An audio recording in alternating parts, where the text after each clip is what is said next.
नमस्कार दोस्तों, मैं सुनील कुमार आपका स्वागत करता हूं आपके अपने चैनल क्या ऐसा होता है में।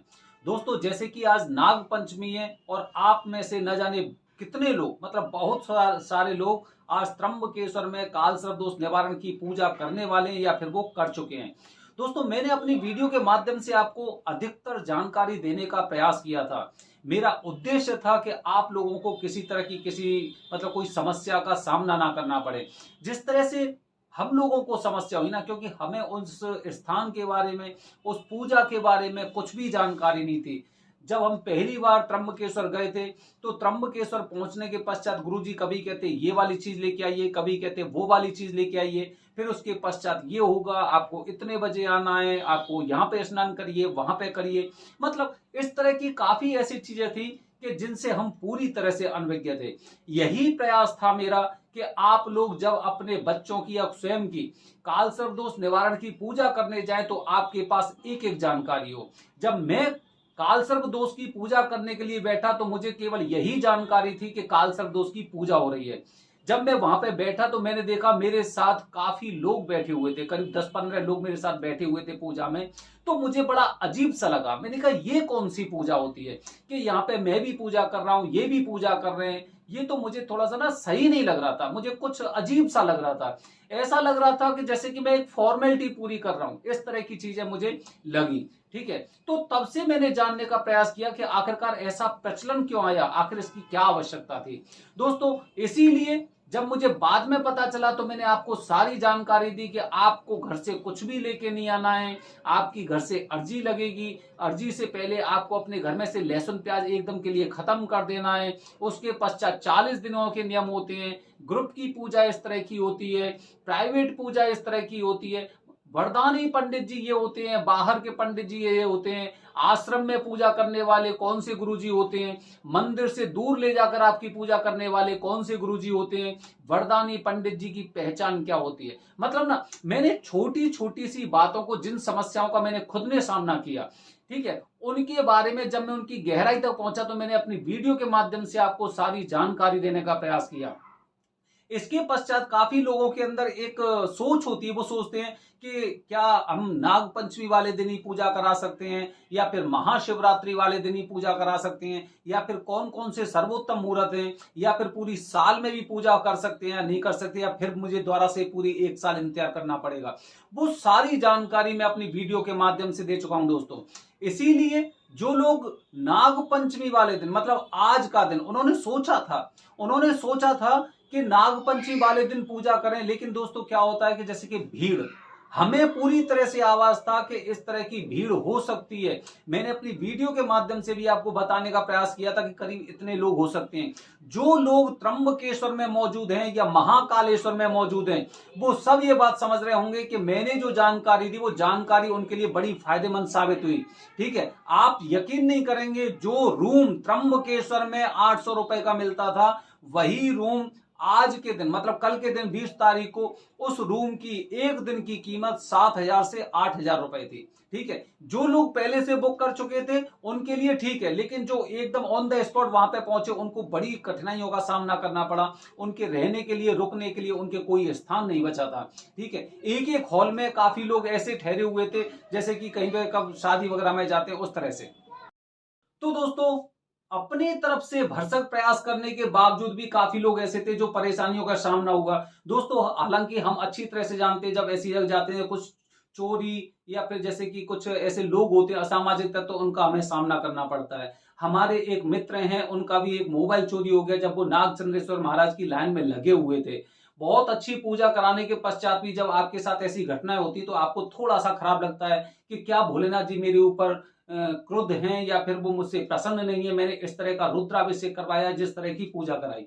दोस्तों, ये सारी चीजें ना जिंदगी में चलती रहती, इनसे कभी आपको विचलित होने की आवश्यकता नहीं है। ठीक है, तो जो मेरा अनुभव था पूजा के पश्चात, ठीक है, मेरा प्रयास था कि मैं उस अनुभव को अपने आपके साथ शेयर कर सकूं, जिससे कि आप लोगों को किसी तरह की कोई परेशानी का सामना ना करना पड़े। मैंने आपको पहले दिन बताया कि भाई वहां पे इतनी भीड़ हो सकती है, रूम का रेंट इतना हो सकता है, मैंने स्वयं ने देखा। मैं बारिश में जब बस स्टैंड पे त्र्यंबकेश्वर में उतरा था तो बारिश इतनी मूसलाधार थी, मेरे पास रुकने के लिए कोई जगह नहीं थी। ठीक है, जगह जगह सारी पूरा स्थान भर चुका था।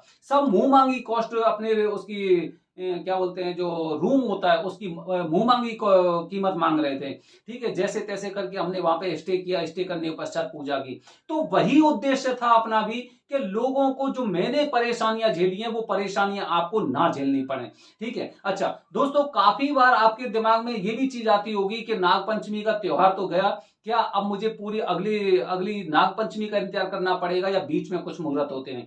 दोस्तों, जैसे कि कालसर्प दोष की अगर हम बात करते हैं तो कालसर्प दोष के लिए जो सर्वोत्तम समय होता है वो निश्चित मुहूर्त, तो जैसे नागपंचमी महाशिवरात्रि हो गया, लेकिन उसके पश्चात सावन का महीना भी उतना ही फल देता है जितना कि आप नागपंचमी को पूजा करा रहे हैं। उसमें निस्संदेह आपको कुछ भी शंका करने की आवश्यकता नहीं है। सावन के महीने में भी कुछ निश्चित मुहूर्त होते हैं, कुछ निश्चित इस तरह के मुहूर्त होते हैं कि अगर आप उन मुहूर्त में भी पूजा करते हैं तो एक तो आप भीड़ भड़ाके की जिंदगी से दूर, और दूसरी बात आपकी पूजा जो विधिवत तरीके से होने वाली है वो पूजा आप उन मुहूर्त में करवा सकते हैं। अभी मैं सावन के महीने की बात करूं दोस्तों, तो सावन के महीने में अभी आपके पास कम से कम 4 मुहूर्त ऐसे हैं, 4 मुहूर्त ऐसे हैं कि जिनमें पूजा करने से आपको उतना ही फल मिलने वाला है जितना आपको नागपंचमी वाले दिन मिलना था। ठीक है, वो 4 मुहूर्त में जैसे कि एक 23 तारीख का मुहूर्त है, 25 तारीख का मुहूर्त है, 28 तारीख का और 30 तारीख का मुहूर्त है। ये 4 मुहूर्त ऐसे हैं कि अगर आप नाग पंचमी वाले दिन कालसर्प दोष निवारण की पूजा करने से अगर चूक गए हैं तो इन 4 मुहूर्तों में से किसी एक दिन आप अपनी पूजा कर सकते हैं। जैसे कि मैं पहले से आपको बता चुका हूं कि कालसर्प दोष के लिए त्र्यंबकेश्वर सर्वोत्तम स्थान है, लेकिन अगर मैं सावन के महीने की बात करता हूं तो सावन के महीने में त्र्यंबकेश्वर में एकदम दुगना फल मिलता है। अगर उज्जैन की हम बात करते हैं तो उज्जैन में भी उतना ही फल मिलता है जितना त्र्यंबकेश्वर मिलता है। यहां पर कराई गई पूजा से यहाँ पे जब उज्जैन में महाकाल मंदिर, मैं मंदिर की बात करता हूं, जब भी अगर मैं उज्जैन की बात करता हूं कि उज्जैन में कालसर्प दोष की पूजा, तो आपको यही समझना चाहिए कि महाकाल के मंदिर में, आप जानते हैं हमारे माध्यम से पहली बार ऐसा संभव हो पाया है कि आप महाकाल के पास ही आपकी पूजा करवा सकते हैं। इससे पहले मैं तो ये चैलेंज कर रहा हूं, मैं आपसे चैलेंज कर रहा हूं, आप उज्जैन जाइए, उज्जैन में जब आप शिप्रा नदी में स्नान करते हैं तो वहां पे किसी इंसान से पूछिए कि हमें कालसर्प दोष की पूजा करनी है, वो हर इंसान एक ही बात बोलेगा कि महाकाल मंदिर में कालसर्प दोष की पूजा नहीं होती है। किसी से भी पूछना, मुझे कमेंट बॉक्स में जरूर लिखना, जब भी आप उज्जैन जा रहे हैं तो उज्जैन में जाने के पश्चात आपसे सब लोग यही बोलने वाले हैं कि मंदिर में, महाकाल मंदिर में पूजा नहीं होती, जबकि हम मंदिर में ही पूजा कराते हैं। बाबा के जितने नजदीक रहते हैं, जितने सानिध्य में रहते हैं, उतना उस पूजा का अच्छा और उत्तम परिणाम मिलता है। दोस्तों, जैसे कि गर्भगृह में हमारी घुसने की इच्छा होती है, हम प्रवेश करना चाहते हैं, बाबा को स्पर्श करना चाहते हैं, क्यों? क्योंकि हम ये मानते हैं कि यहां पर बहुत ज्यादा शक्ति है, इसीलिए पूजा हम वहां के एकदम नजदीक करना चाहते हैं, महाकाल बाबा के पास में। इसी तरह से काफी लोगों के सवाल ऐसे होते हैं कि जैसे त्र्यंबकेश्वर में क्या मंदिर में पूजा होती है या घाट पे पूजा होती है, कहां पूजा होती है? दोस्तों, त्र्यंबकेश्वर का मंदिर इतना छोटा है, जो लोग अभी पूजा करके आ रहे हैं ना, उनका अनुभव आप हमारे कमेंट के माध्यम से आप देख सकते हैं कि वहां इतना स्थान ही नहीं है कि कोई इंसान वहां पर पूजा करवा सके। इसीलिए ये पूजा गुरु जी के घर पर होती है, क्योंकि मंदिर तो मंदिर है, ठीक है वहां पे, लेकिन वरदान जो गौतम ऋषि को वरदान प्राप्त हुआ था वो पूरे त्र्यंबक को हुआ था। जो त्र्यंबकेश्वर महादेव का मंदिर है, त्र्यंबकेश्वर महादेव का मंदिर, त्र्यंबक जो त्र्यंबक गांव है उसको पूरे को वो वरदान मिला हुआ है, इसीलिए गुरुजी वहां पर अपने स्थान पर पूजा करते हैं। ठीक है, तो दोस्तों, अगर आप नाग पंचमी को कालसर्प दोष निवारण की पूजा नहीं कर पाए तो आपको परेशान होने की बिल्कुल आवश्यकता नहीं है। अभी 4 दिन आपके ऐसे बचे हुए हैं, 4 दिन आपके ऐसे बचे हुए हैं कि आप चाहे महाशिवरात्रि, नाग पंचमी, अक्षय तृतीया या फिर कोई और ऐसा विशेष मुहूर्त हो, उसके बराबर आपको इन 4 दिनों में फल मिलने वाला है। ठीक है, तो दोस्तों जो लोग कालसर्प दोष की विधिवत तरीके से पूजा करवाना चाहते हैं, विधिवत तरीके से, आप एक चीज और, जैसे कि मैं बुकिंग की बात करता हूं, ठीक है, बुकिंग जब एक विशेष मुहूर्त होता है तो उस समय बुकिंग बेहद जरूरी होती है। आज आप उन लोगों से पूछना जिनकी कल पूजा थी उज्जैन में 20 तारीख को, या फिर 22 तारीख को पूजा होने वाली है, या फिर 21 तारीख को त्र्यंबकेश्वर में पूजा होने वाली है या हो चुकी है, ठीक है, उनसे पूछना, उन्होंने बुकिंग कराई और उनकी पूजा विधिवत तरीके से संपन्न हुई। अगर मेरे द्वारा किसी इंसान को, अगर आपने बुकिंग किया, पेमेंट किया है, तो आप पेमेंट की तरफ से निश्चिंत रहिए।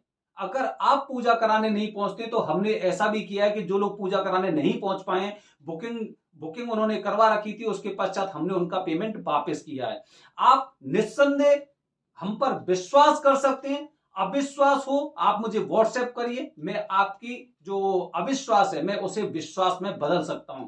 क्योंकि जो जानकारी वीडियो के माध्यम से काल सर्प दोष हो गया, पितृ दोष हो गया, किसी तरह की जो जानकारी मैंने दी है ना, वो जानकारी आपको पूरे YouTube पे नहीं मिल सकती, क्योंकि मैंने छोटी से छोटी बारीकी चीजों को अपने अनुभव के द्वारा, क्योंकि मैंने वो अनुभव स्वयं ने किया है।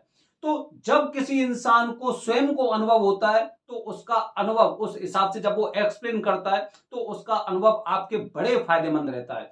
तो दोस्तों, अभी देर नहीं हुई है। अगर आप चाहते हैं कि आपको कालसर्प दोष की पूजा करानी है, या फिर आप चूक गए नाग पंचमी से, तो फोन उठाइए, इस नंबर पर संपर्क करिए। आपकी पूजा को विधिवत कराने की गारंटी हमारी। अगर विधिवत पूजा नहीं होती, तो हम पहले से ही चैलेंज करते हैं कि आपका पैसा आपको वापस मिलेगा और आपकी पूजा फ्री में होगी। बने रहिए हमारे चैनल के साथ दोस्तों। हर हर महादेव।